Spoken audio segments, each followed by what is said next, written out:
New polling data paints a clear picture of a major shift in the 2024 presidential race, with Donald Trump emerging as the frontrunner in nearly all of the crucial swing states. If these trends persist, it suggests Trump may not just win, but secure a significant and potentially overwhelming victory against Kamala Harris, who is running in place of Joe Biden. Members are leaning so heavily in Trump's favor that we could be looking at a landslide reminiscent of past political dominations, such as those in the 1980s. In this discussion, we'll take a deep dive into the most recent polls, breaking down the dynamics in key swing states, and analyze the potential paths each candidate has leading up to Election Day.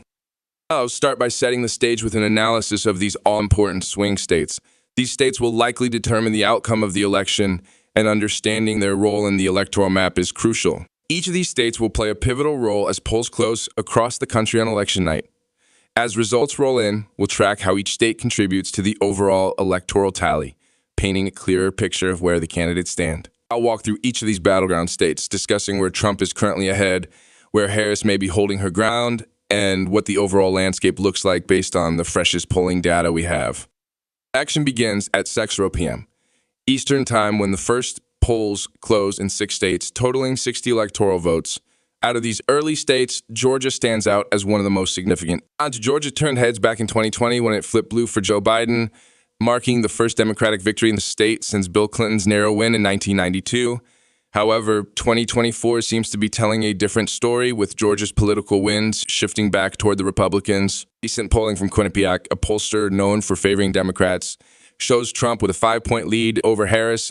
Other polls, even those typically more generous to Democrats, are also showing Trump in the lead, with his advantage averaging about 1.5 points. The consistency of Trump's edge here over the past several months suggests that Georgia is leaning back toward the GOP after its brief flirtation with the Democrats in 2020. With Trump maintaining this lead for an extended period, Georgia's 16 electoral votes are increasingly looking like they will go Republican again. Harris faces a steep uphill battle to retain Georgia, a state Democrats had hoped to lock down. But before we get into the details, hit the subscribe button, like this video, and leave your thoughts in the comments. Thank you for your support.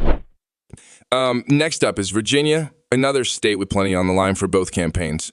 In 2020, Biden had a relatively easy time here, winning Virginia by a comfortable 10 percentage points, but the dynamic in 2024 is proving to be very different. Harris has not been able to match Biden's level of support, and her lead in Virginia is much slimmer. According to a Rasmussen Reports poll, Harris is leading Trump by just 3 points, a far cry from Biden's double-digit margin 4 years ago. This narrow advantage reveals some real vulnerabilities in her campaign, and if the trend continues, Trump could put Virginia back into play. For now, though, it appears that Virginia is still leaning toward Harris, but it's far from the safe Democratic stronghold it was in the last election. Meanwhile, in a few other states with polls closing at 7:00 p.m., the results are much more predictable. Indiana, Kentucky, and South Carolina are all deeply red states, and Trump is expected to win these without breaking a sweat. Vermont, on the other hand, is a reliably blue state that will go to Harris easily. After this first wave of poll closings, Trump is likely to have an early lead in the electoral vote count, with around 44 votes in his column compared to 16 for Harris. The next set of states to watch are those with polls closing at 7:30 p.m. These include Ohio, North Carolina, and West Virginia, which together account for 38 electoral votes. The most crucial of these is North Carolina, a state that has become a key battleground in recent presidential elections. Trump narrowly won North Carolina in both 2016 and 2020, and the polling indicates he's on track to do so again in 2024. The latest Emerson College poll shows Trump with a narrow 1-point lead over Harris. While a 1-point lead might seem razor thin, it's worth noting that Trump has consistently led in most polls conducted in North Carolina, which points to a clear edge in the state. Out of the last 14 polls, Harris has only led in 2, which is a weaker position than Biden had at this stage in 2020. North Carolina seems to be leaning red, although it's still competitive enough to keep an eye on. Ohio, another key state with 7:30 p.m. poll closings, also shows Trump in a strong position. Polls give him a 6-point lead over Harris, and if history is any guide, Trump may outperform these predictions. In both 2016 and 2020, Trump exceeded the polling expectations in Ohio, winning the state by wider margins than anticipated. Ohio has been trending Republican over recent election cycles, and all signs point to that trend continuing in 2024. Although the race in Ohio is not as tight as in North Carolina, it's still a bellwether for how the broader Midwest might vote. Based on the current data, Ohio is leaning Republican. West Virginia, reliably conservative state, is expected to go to Trump by a large margin, as it has in previous elections. This state has been a Republican stronghold for decades, and it won't be much of a contest in 2024.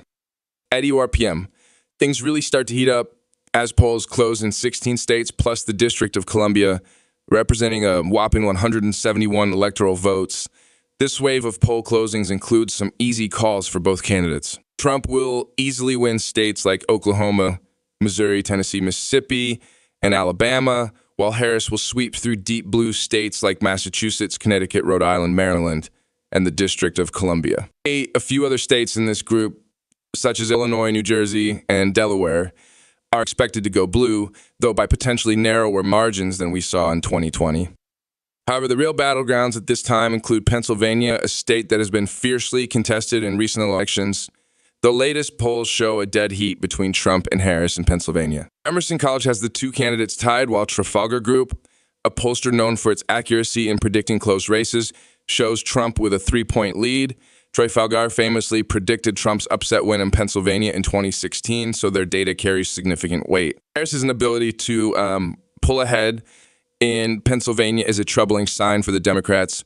Pennsylvania's 19 electoral votes are critical, and if Trump can flip this state, it will significantly boost his chances of securing the presidency. For now, we're calling Pennsylvania as leaning Republican, though it remains highly competitive. Another state to watch is New Hampshire. Although New Hampshire is smaller in terms of electoral votes, it remains a battleground. Harris is leading by 7 points in the most recent polls, but it's worth noting that New Hampshire polling has often overestimated Democratic support. While Harris is still the favorite here, if her lead narrows as we approach Election Day, this state could become more competitive. For now, though, New Hampshire is leaning blue. Maine is a more complicated case because it splits its electoral votes by congressional district. Harris is leading by 9 statewide, but Trump is expected to win in Maine's more conservative 2nd congressional district, allowing him to pick up one of the state's 4 electoral votes. This mirrors the result from 2020, and it seems likely that the state will split its vote once again, with Harris taking the majority of the votes, but Trump securing one. Florida, one of the largest and most consequential swing states, appears to be slipping away from Harris. I'll show Trump with a 5-point lead in the Sunshine State, and given Florida's history of underestimating Republican support in polls, it's possible that Trump's actual margin of victory could be even larger. In 2020, Trump overperformed the polls in Florida, and now the Republican Party's hold on the state is stronger than ever. Florida, once considered a toss-up, is now leaning Republican, and it's looking increasingly unlikely that Harris will be able to win here. But by 8:30 p.m., Arkansas will close its polls, and Trump is expected to win easily in this deep red state. From here, the focus will shift to the next big wave of poll closings at 9:00 p.m., when 15 states with a total of 163 electoral votes will come into play. Trump is expected to win in Wyoming, North Dakota, South Dakota, and most of Nebraska, except for its 2nd congressional district, where Harris may be able to pick up a single electoral vote. Kansas and Louisiana are also expected to go to Trump without much competition. Arizona is one of the most important battlegrounds in this group, and the latest polls show Trump with a narrow lead. Arizona flipped blue in 2020, but it seems that 2024 could see the state returning to the GOP fold. Polls indicate that Trump is ahead by anywhere from 1 to 3, and he has led it in the majority of surveys conducted in the state. Given this trend, Arizona is currently leaning Republican. Colorado and New Mexico, both of which went blue in 2020, appear to be holding steady for Harris, though her margins are slimmer than Biden's. Harris leads by 11 points in Colorado and 6 points in New Mexico, but these leads are not as solid as they were 4 years ago. Still, both states are expected to remain Democratic. Perhaps the most significant development in the 9:00 p.m. poll closings is Texas. Trump has consistently led by 8 to 10 points in polls out of Texas, and while Harris is still working hard to close the gap, the polling indicates that Trump is likely to win the Lone Star State by a comfortable margin. Texas is worth 40 electoral votes, and losing Texas would be a devastating blow to Harris's campaign. Right now, Trump is in a commanding position in Texas, and if things stay on this trajectory, he could win the state by an even wider margin than expected. For now, we'll consider Texas as leaning Republican, with Trump in a strong position to keep it in the GOP column. As the night wears on, more results come in. Trump's lead in the electoral vote count is likely to grow significantly. He holds solid advantages in most of the swing states unless Harris can engineer a dramatic turnaround in the polls or see an unprecedented surge in voter turnout. Her path to victory is looking increasingly narrow. Based on the data we have, it seems Trump is poised for a decisive and perhaps even historic victory. We'll continue to watch how the swing states evolve in the final weeks before Election Day. But as of now, the momentum is clearly on Trump's side.